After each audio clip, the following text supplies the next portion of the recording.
All right. Morning, everyone. Clock on the pew says it'd be about that time. Actually, it says it'd be after that time. Prayer list this morning.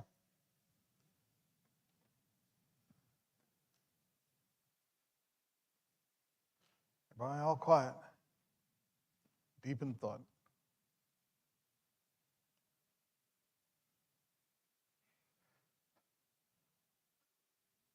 I think the update from Tim Bridges is that he's doing pretty well after his surgery.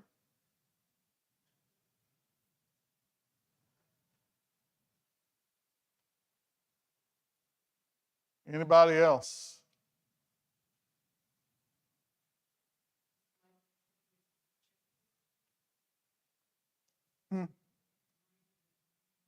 Mike Rochelle? He was here yesterday? Okay. Okay.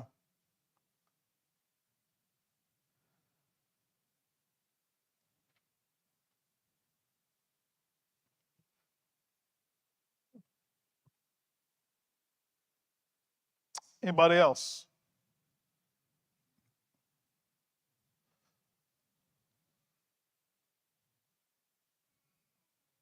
Everybody quiet this morning? Everything going better? I hear that one. It's okay. That's a good sound. All right, Mike, would you mind starting us off?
All right, thank you, sir. All right, we're moving on in our look at grace in the book of Romans.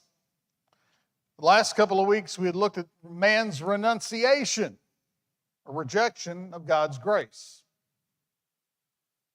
So, for about the next 5 weeks or so, we're going to look at response of grace as we go through in the book of Romans. The response of grace. Now, as we look back, remember that we talked about God initially expressed his grace to man by creating the world and placing man at the head of creation. Mankind, though, beginning with Adam, rejected the grace by disobeying God's commands. This disobedience sent man into a cycle of theological, philosophical, and moral failures that repeats itself that would ultimately cause mankind to self-destruct if it were not for God's intervention from time to time down through history. Paul writes that even though man is lost and unable to rescue himself, God has devised a plan that will not only save him from the ongoing cycle of sinful devolution in his life, but also from the punishment he would incur at the judgment to come. Did God have to do a second chance for man here?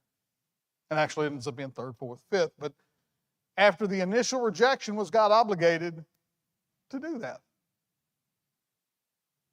No. So as we look at the response of grace,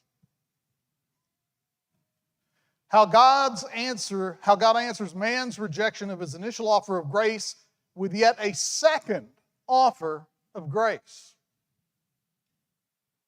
Creation was there, man was put at the head of it, man messed it up, and God says, I got another chance for you. In the first instance, the Lord created the world, put man at the head of its creation. And then in the second offer of grace, he recreates man in order to put him into a spiritual kingdom, the church. So as we're looking into the response of grace, let's get into where man stands a little bit after the renunciation of grace. And let's talk a little bit about the results of sin. A couple of important results of sin we'll look at. One, sin destroys our intimacy with God. How does our sin destroy our intimacy with God?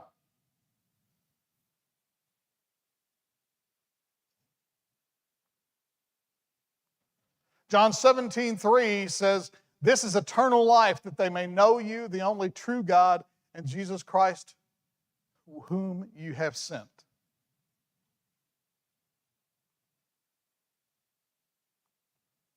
A broken relationship with God does not simply mean that we're no longer welcome at church. Actually, it should mean the opposite. But what does a broken relationship with God mean?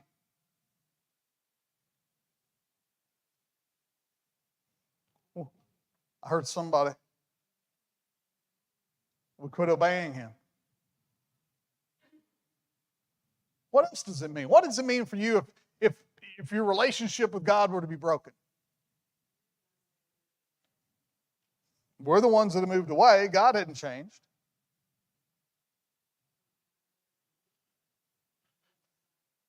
God doesn't need us, but he desires us.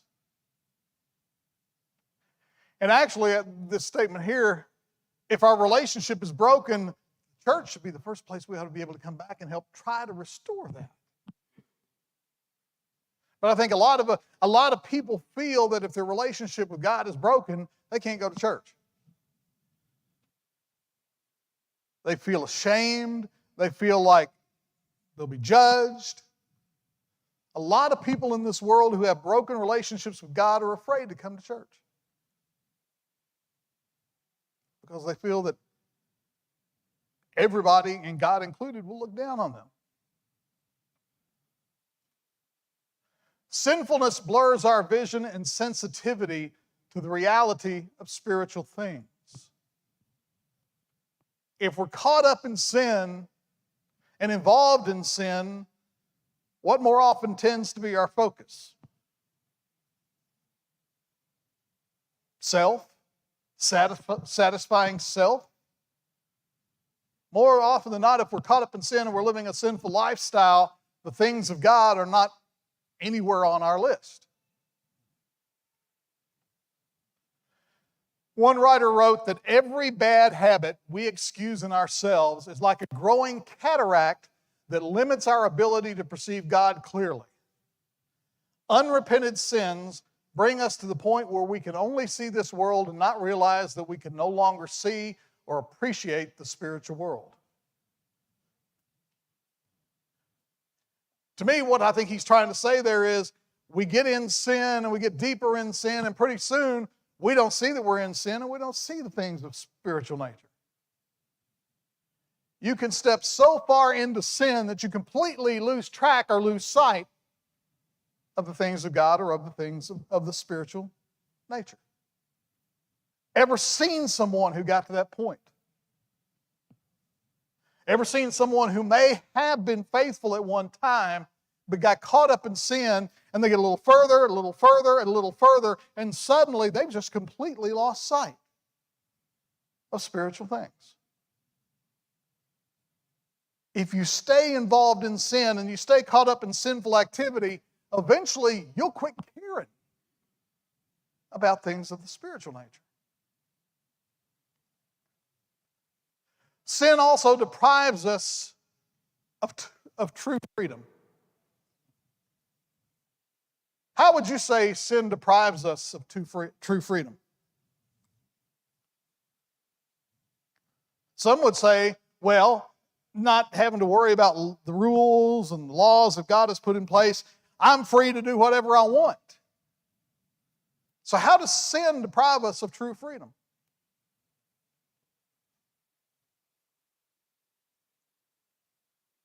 How does it deprive us of true freedom?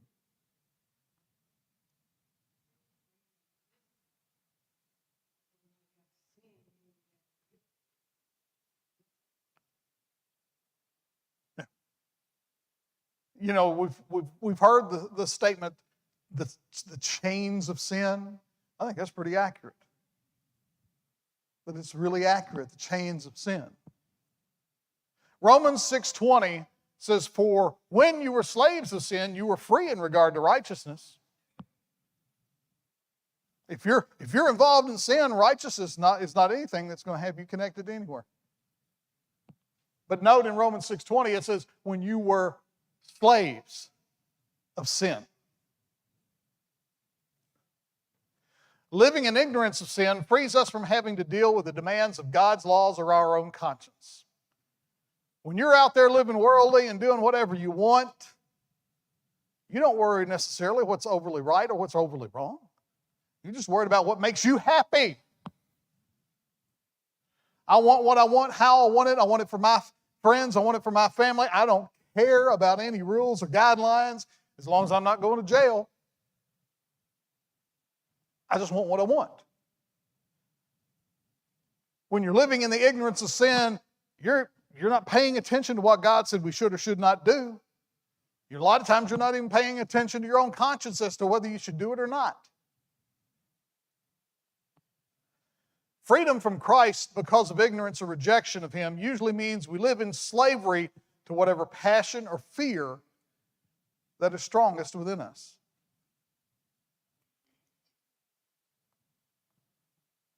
We are all slaves. The only question is to whom or what we are enslaved. The Bible tells us we cannot serve what? Two masters. As you look at mankind, we're either a slave to him or we're slave to something in this world. Some of us may be slaves to gathering money. Some of us may be slaves to gathering stuff. Some of us may be slaves to alcohol. Some of us may be slaves to drugs. Some of us may be slaves to lust. Some of us may be slaves to power. Some of us may be slaves to status. But as you look at life, we are enslaved to something.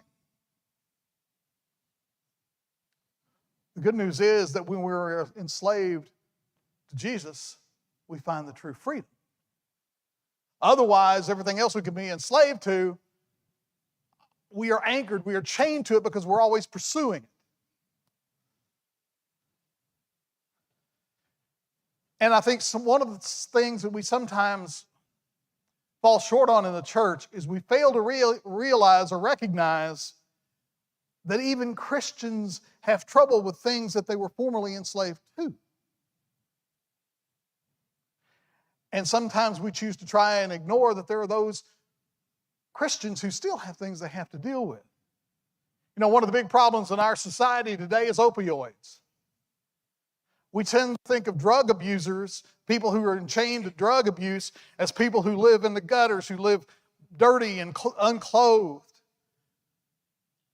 Talk and read about some of the stories of people who have been involved in opioids today. It's not just people who we look at as the downcast of society. There are people you look at around you who have a lot of stuff who've gotten enslaved to opioids. There are also those around us that you would think would not have a problem with alcohol that secretly do. We never know what the other person has got going on. But I think sometimes we still need to recognize that there are brothers and sisters around us who are still fighting these battles. We're all slaves. It's a matter of to whom or what we are enslaved to. One writer wrote, "We cannot always tell from outward appearances because most people create a front in order to hide their sins, but all of us struggle with allegiances regardless of our gender, social position, or intelligence." All of us struggle, regardless of any of those.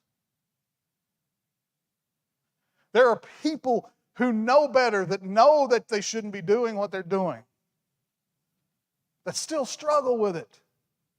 The pull is that strong. Talk about man's reaction when confronted with sin. As we're moving towards grace and what God is offering us in grace, what is man's reaction generally when he's confronted with the fact that he's in sin?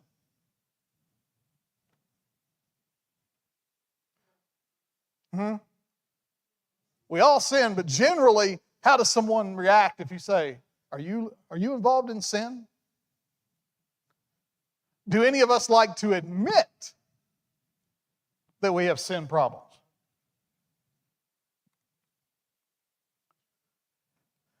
That's one of them, yeah. One of the ways that man responds to sin is denial. No, not the river in Egypt.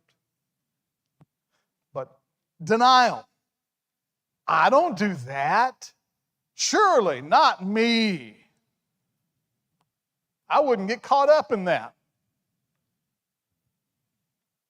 We deny it. One of the great things that Bill Keane used to do, the not me, I don't know gremlins.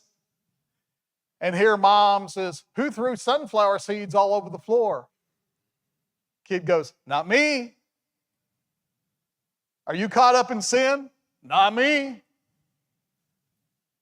Another family circus one, I love this. "I didn't punch him, I was just holding my fist out and he ran into it."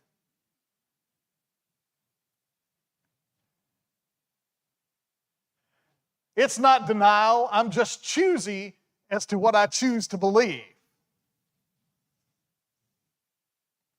We deny that we're involved in sin. Denial, defined by Webster, refusal to admit the truth or reality of something such as a statement or charge. We are all sinners. We all struggle with sin. But thanks to God's grace, we're covered by the blood of Jesus. But sometimes we still deny that we are sinners. People living in sin refuse to admit that they are sinners many times. When confronted with sin, some people claim that their wrong is really not a sin, or that there's no such thing as sin. It's not really sin. It's okay. This we get into the area of relativism. Relativism is pretty much in a crunch. What Carla believes is a sin is different than what I believe is a sin. Mike, what you believe is a sin, it's different from what I believe is a sin. Relativism opens it up to what each and every one of us believe. Relativism is defined as a view that ethical truths depend on the individuals and groups holding them. Group on the left of the room here, you're right, believes something different from the group over here on the right, and something different from the group in the middle. But it's all right because, that's what applies to us, is what group I'm in. Ethical truths depend on the individuals and groups holding them. Author wrote that relativism is the view that the truth is relative to a particular context and is not absolute. Truth varies from people to people, time to time, culture to culture, and there are no absolutes. Truth is determined or created rather than discovered or determined. Ever come across someone that would fit into this category? Here is the biggest problem with relativism. People like to have rules, firm rules, as they apply to them. Once you've done that, you've left the world of relativism. You know, Carla would believe it's wrong for me to go over and steal her purse. Well, my belief is it's okay if I can get Carla's purse if I can beat her to it. But once her belief is that it's wrong for me to do so, then she stepped out of the area of relativism because she fails to recognize that I believe it's okay.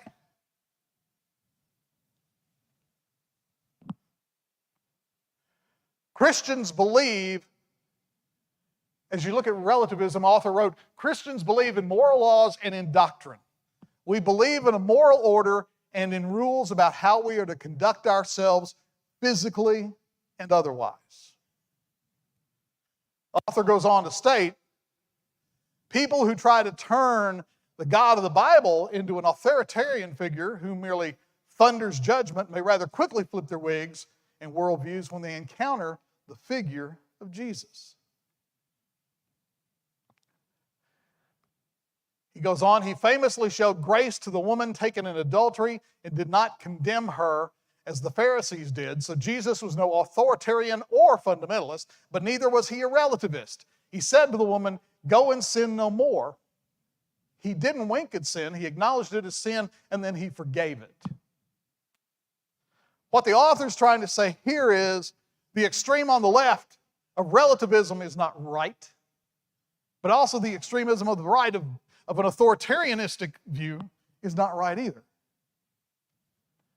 Jesus didn't say it was okay for the woman caught in adultery to sin, but he met her where she was and he forgave her. I think sometimes we lose track of that. There's a scene, how many of you have been watching The Chosen? We're not there in Sunday nights yet, but season 1 ends with Jesus' encounter with the woman at the well. A very similar situation to the woman caught in adultery. She had given up. She had lost hope. She recognized where she was in her sin, but she had no hope. She had lost her hope because she had been put to the side. She'd been put to the side, and she felt like she had nowhere to turn. I think that's something we need to be aware of today is people need to know that they have somewhere to turn. And a lot of those who profess to be Christians have made people feel ostracized the way the woman in the well is at that scene in the TV show, in the show. Rationalization is also a way that man deals when he's confronted with sin. When we rationalize it, what do?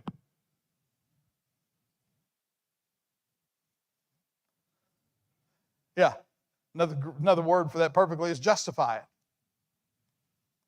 Rationalize, by Webster, is defined as to attribute one's actions to rational and credible motives without analysis of true and especially unconscious motives. Some of you in this room, several of you in this room are old enough to remember Laugh-In. Or Flip Wilson's, also his comedy show. Flip Wilson's famous line was, "Devil made me do it." Or another way to rationalize it is, well, I was in this situation and I had to do something, so I did this, recognizing it might have been wrong. But we try to find a way to as she said, it's to try to justify what we're doing. Rationalize also is defined as to create an excuse, a more attractive explanation for. I love this definition. To create an excuse, or more attractive explanation for. Why did you punch your little brother? Because he hit me first. Why did you knock your sister down? Because she said something that hurt my feelings. We're looking for a reason to rationalize and justify. I think in today's society, this is a big one. I think a lot of people recognize what they're doing is wrong, but they got a reason to do it. Some of the ways people rationalize. Everybody else does it. What did your mama and daddy used to tell you when you said, well, everybody's doing it? The one always epic was, if everybody's going to jump off a bridge, you're going to do that too? But we rationalize it by saying everybody's doing it. I'm not so bad. What I'm doing is not as bad as what Joe Bob's doing. You should see what he did. I'm not a bad person. It's just that I did something that wasn't all that upright. But I'm not a bad person. This is not such a big deal. It's only a little white lie. It's a little sin. A loving God would not condemn me for this. It's only my pleasure. It's my only pleasure. It's the only real vice I have. You know, it's okay. I'm pretty good at everything else. Just this once, I did it. It was a one-time thing. Problem is, what does that usually turn out? Not to be the case. One last time. I'm going to do better after I do this one last time. Just one more time. Dietrich Bonhoeffer wrote, human nature moves towards self-justification.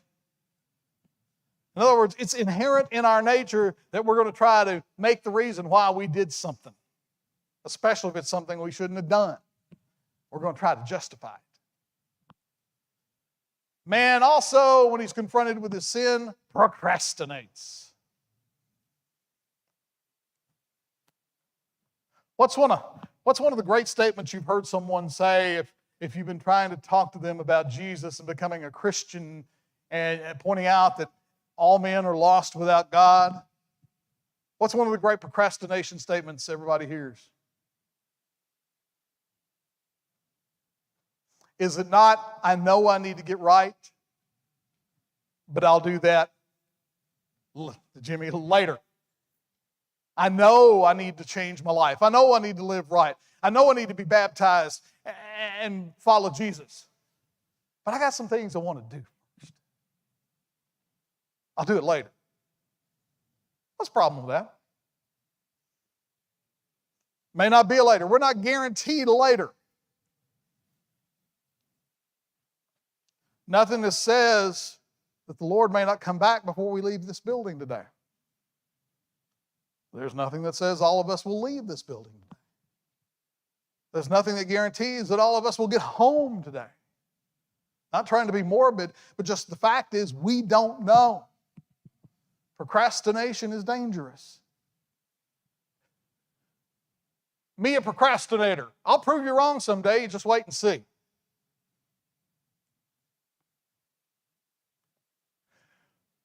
Christopher Parker wrote, procrastination is like a credit card. It's a lot of fun till you get the bill. Charles Dickens wrote, my advice is to never do tomorrow what you can do today. Procrastination is the thief of time. I think Dickens nails it right there. Procrastination is the thief of time. Procrastination lets you feel like you've done something because you made a decision to do it. Hey, I've had a really good Saturday. You know, I decided I'm going to plant some trees and I'm going to reseed the lawn. I've decided to do it. I'm going to do it next Saturday. Procrastination lets you feel like you got something done because you decided to do it. But the decision never impacts your life because that is all you have done is make the decision. People who put off taking the steps to become a Christian that know they need to change their lives feel like they've done something because they say, I know I need to do it. But it never impacts the life. It never impacts the way they live until they actually take the steps, take the action, because otherwise all they've done is make the decision.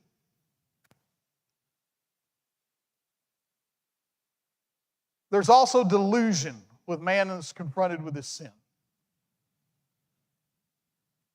Delusion leads people to think that they are already perfect. These are individuals who think that their sins are so small that God does not even consider them. I'm not a murderer. I just told a couple of lies. I picked up a piece of bubble gum one time, the other day out of the line at the store and didn't pay for it. Or I gossiped about someone. But I'm not a murderer, so my sins are itty-bitty. So God's not going to hold the little things against me. God's only going to hold it against me if I do something big and something bad. Problem is, when we go through the Bible and look where they list sins, aren't there what we deem big sins and little sins all listed in the same list? Is not gossip and lying on the same list as murder and adultery? But some people believe that their sins are so small, God's not going to see those when it comes time to judge. They believe that since they never committed adultery or murder or the other mortal sins, they're okay.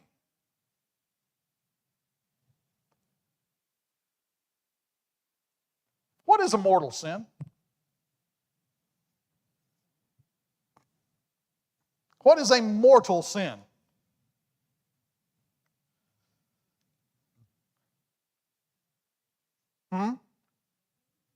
No. That's how the world would define it, but really what I'm looking for here is when it comes down to it and rubber hits the road, what is a mortal sin? There you go. Any sin is a mortal sin. It's the world and those who are delusional and when confronted with their sin, look at certain sins as mortal sins, when actually it comes down to it, all sins are mortal sins because they put at risk our relationship with God and they put our salvation at risk if they're not forgiven. I know we all like to think telling a little lie is nothing compared to adultery or murder, but God didn't make that difference, does He? There is sin, and that's it. There's sin. These are usually the people that are blind to their own selfishness, gluttony, greed, lack of ethics, or compassion.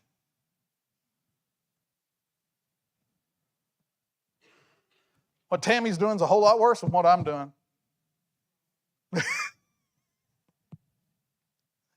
Boy, did you hear what Mike did the other day? I'm sure glad I don't do that kind of thing. And Jimmy Carr, wow. But we sometimes view everybody else's sins as worse than our own.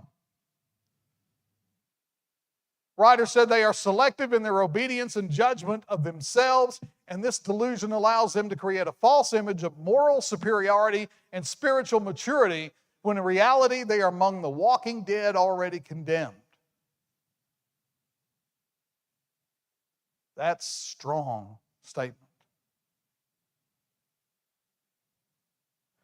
If you feel yourself or find yourself walking around with that air of moral superiority and spiritual maturity to those around you, maybe it's time to step back and take a look in the mirror.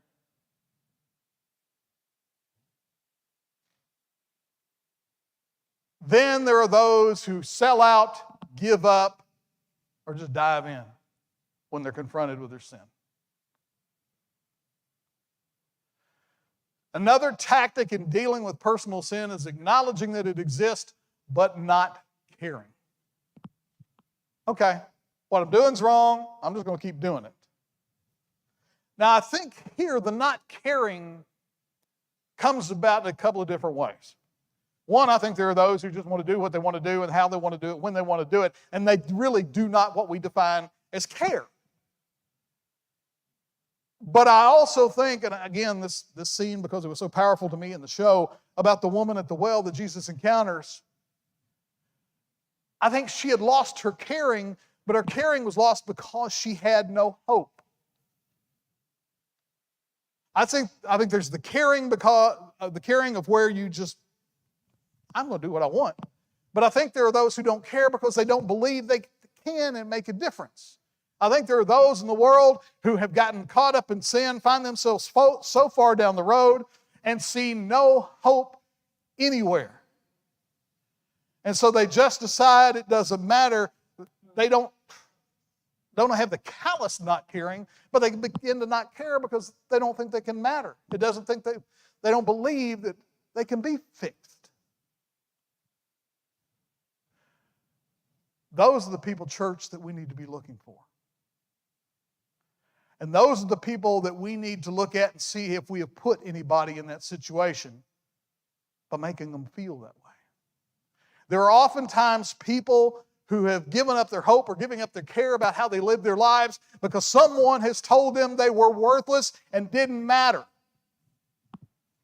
And far too many times those comments have come from inside a church. That scene in The Chosen with a woman at the well, she had given up because she said she had gone to the temple, she had tried, and she had been rejected by people. And in that scene in the show, Jesus says, but not by the Messiah. If Jesus does not reject somebody for where they are and where they've been in their life and He's looking to forgive them, we have no place to reject somebody. We are to be the light that says, hey, we've got the solution. We've got the answer. Come let us tell you and show you about Jesus. We shouldn't be the ones driving them away. And I think a lot of people have reached their points of not caring, not, like I said, not of callousness, but because they've lost hope. They don't think anybody cares. And so they just have given up and don't care. The danger that some of these people pose, especially the ones of the callous not caring, the danger they pose is the influence they have on others who admire their worldly confidence and open rejection of God, seemingly without consequences because their lives are often long, successful, and satisfying. Look around the world today. We can all find people who aren't Christian, who aren't necessarily living their lives the way they ought to. They got a lot of money. They got a lot of success. And even the things they're doing wrong, they're not being punished for right now. We can't lose focus of the long sight here, of the goal. Are those people forever going to get by with their choices? We have to recognize that not always in this life will they be held accountable for the things they've done and the things they've chosen to do. We need to recognize that at some point they will answer. But we also have to recognize that they have influence and sway right now on those who look at them. Psalms 14:1 said, "The fool says in his heart, there is no God. They are corrupt, their deeds are vile, there is no one who does good." There are those who fall into that category. If someone real quick will open to Romans 3, verses 21 through 25 and read that. We're down to about 3 minutes.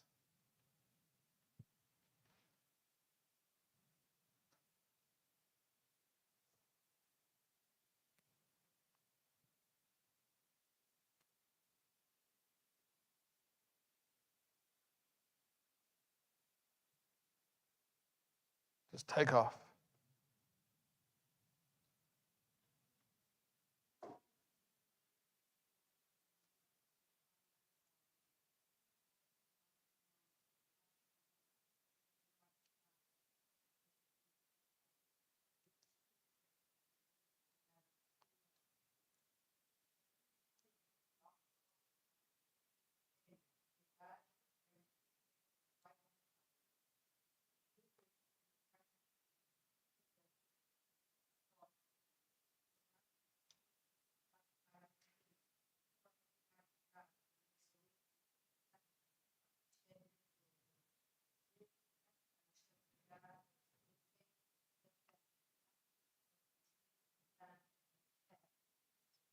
Thank you, Brett.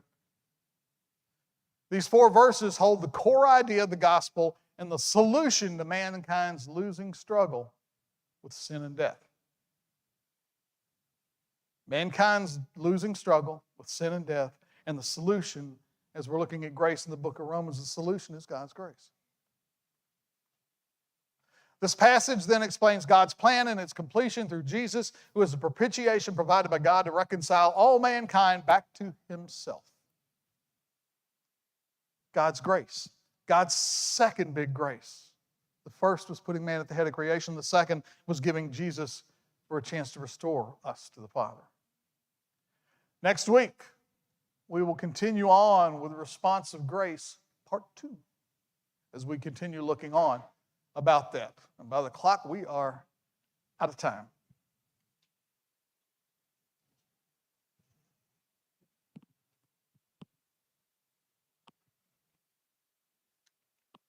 Stop.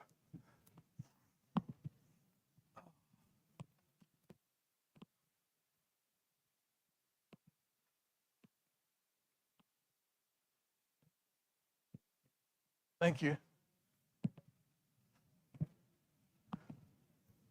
Whew.